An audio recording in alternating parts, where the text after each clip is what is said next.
Thomas Wake, Astro Wake 2000 in Infinity and Beyond. We are going through. In the background, the song is playing. It's the end of the world as we know it. Am I feeling fine?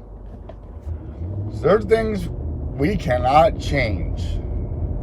Now, that isn't an invitation to complacency.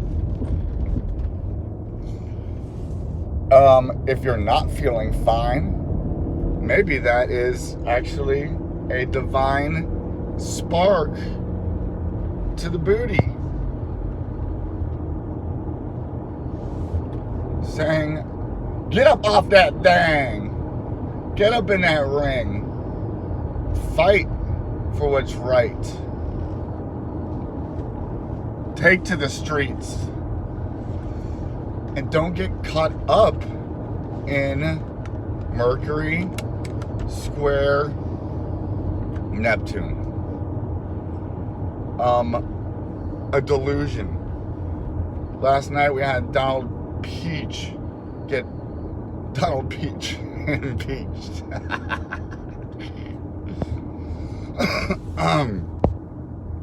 This is such a distraction, and it's so divisive. And they have all our energy caught up in this, and we're missing what's really going on behind the picture, which is even scarier, I'm afraid.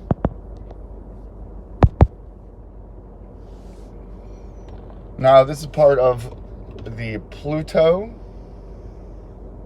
Saturn conjunction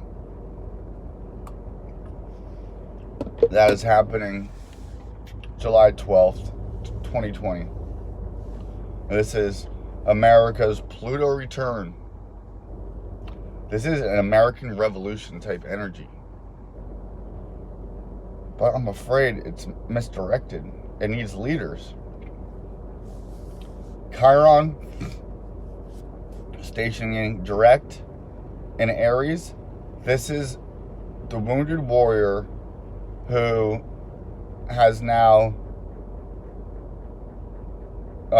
spent enough time healing its ego from egoic hurt to now be help, to now be the warrior. We've spent enough time licking the wounds, and Lord knows those wounds are deep and many and spread out. And it's collectively we're going through a healing of a deep emotional abandonment, lie, deceit. It's thousands of years of manipulation. Again, just deceit, being lied to. And people are waking up. And when you wake up, it's a little bit depressing to see how much evil has its sway and how long it's had it for.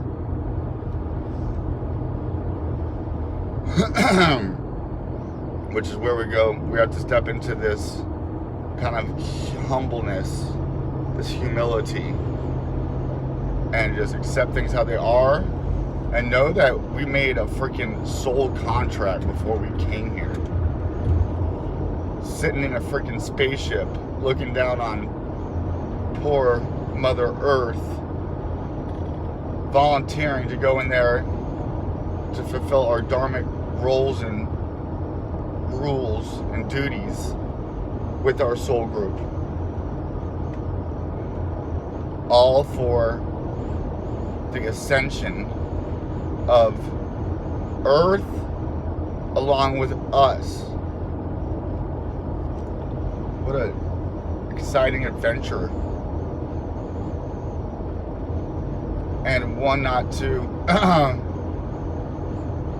get too caught up into the fact where you make it more than it is and forget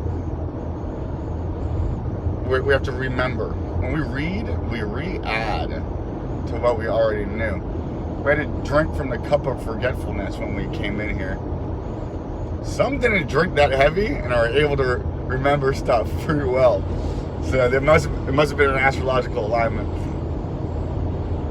If you were born right now with freaking Neptune square Mercury, you will come in here and you'll have a hard time doing past life regressions.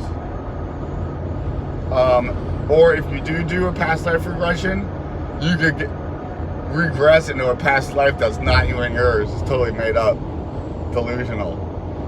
But where we have a square, we have an opportunity to perfect that square, like the Masons. Cube the square, circle the square.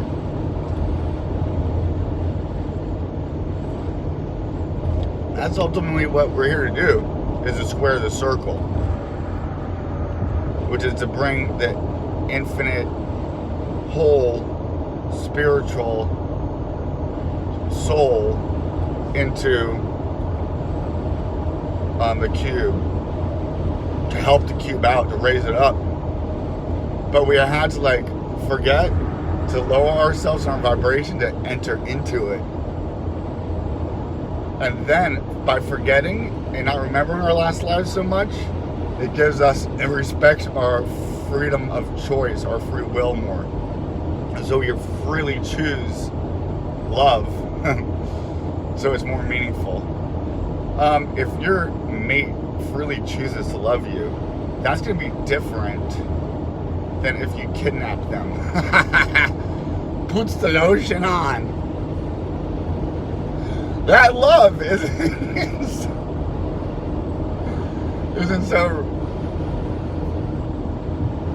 as good. I'll take what I can get.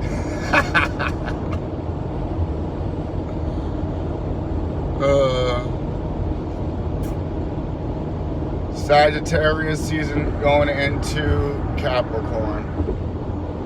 Okay, what's the ruler of Sagittarius doing? It's already in Capricorn. And you know what? God, thankful. This is Zeus. Jesus going into Saturn, Satan's home, on his throne in Capricorn, the darkest cave of winter, where it's putting together, it's Saint Joseph. It can be, if we work with it, Saint Joseph in the freaking wood shop being an architecture, and Jesus coming and bringing this new fresh spirit to it, childlike optimism, faith and hope in the world. It's easy to lose that faith and hope right now. Not faith and hope in some delusional freaking made up cube box of a God, but one that's separated from us. No, one that we're very much in and of and without for the moment, seemingly, so that we can create more and bring it in and experience. Right now, Jupiter is experiencing contraction, which is actually good for Jupiter. I know it falls here. Well, it just spent its time in a home in Sagittarius. So that is overdoing everything. And now in Saturn, it's reality check time. Let's come back down to Earth in that hot air helium balloon. And that could be good for your waistline, actually. That could be good for your bank account. That could be good for your soul's journey and purpose. The whole message, a message of Christology, is incarnational, meaning that God, divinity, the other, with a capital O, comes into the human element. This is spirit, fire, entering into freaking water via the air to earth. That's the lightning bolt that got where we fell into this. I fell into hell. What do we gotta do? We gotta get our wings to get out of this bitch and leave no one behind. We light workers, I don't forget light workers, dark workers who will dive into those uncomfortable depths of darkness of the mystery to experience that mystery. Right now, Capricorn is a freaking spiritual sign. It doesn't get much credit for being so because it brings the spirit to earth. Hallelujah. God made man on the first day of freaking Capricorn season.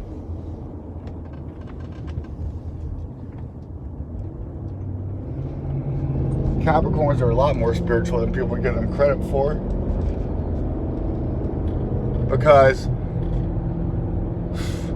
hopefully they don't need to be recognized all the time.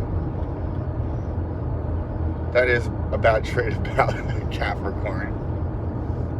They need to be recognized. Well, give without letting your left hand see.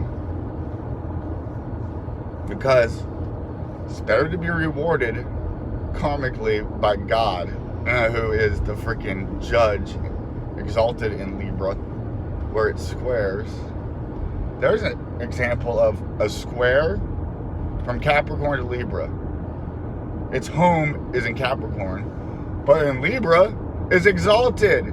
So you have planets in Capricorn that are making a square to Libra. That's a strong square. But that could be makes for somebody who is cold-blooded. That's why Saturn and Libra, it can judge in the air and be like objective about it and come down with that sword of justice to keep those scales balanced. Very, very Thanos. Kind of scary, actually.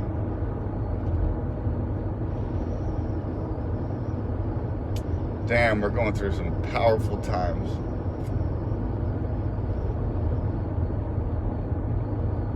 And the scales have been tilted to the side of...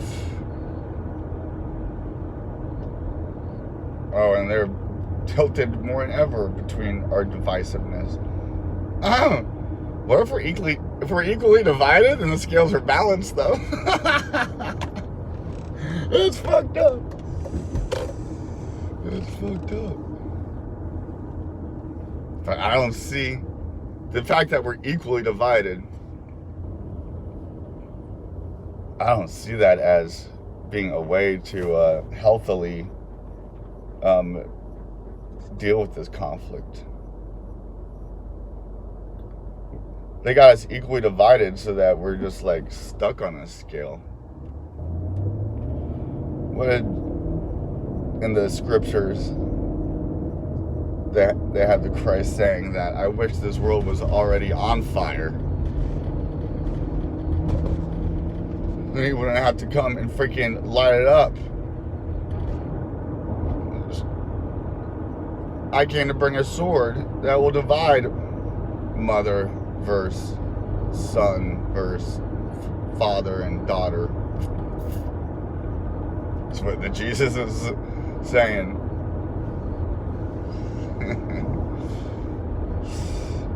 We need a revolt. But it needs to be well organized and thought out. That's what Capricorn is. Martin Luther's Reformation started around this time. The last time Capricorn and Pluto conjuncted in like the 1500s. He didn't just go to a local church, and thumbtack aggressively his 95 thesis on the door and went back home and went to bed. There was probably a whole organized, structured freaking movement. And one that didn't happen overnight.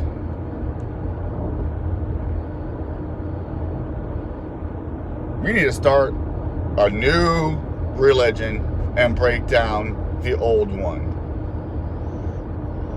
Now, we can still probably take some things away from it.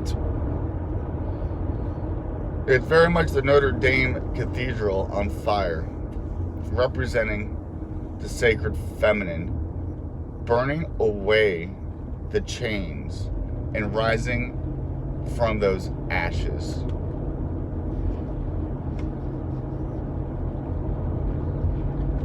Saturn conjunct Pluto. Chapter 1. I'm going to talk about this forever.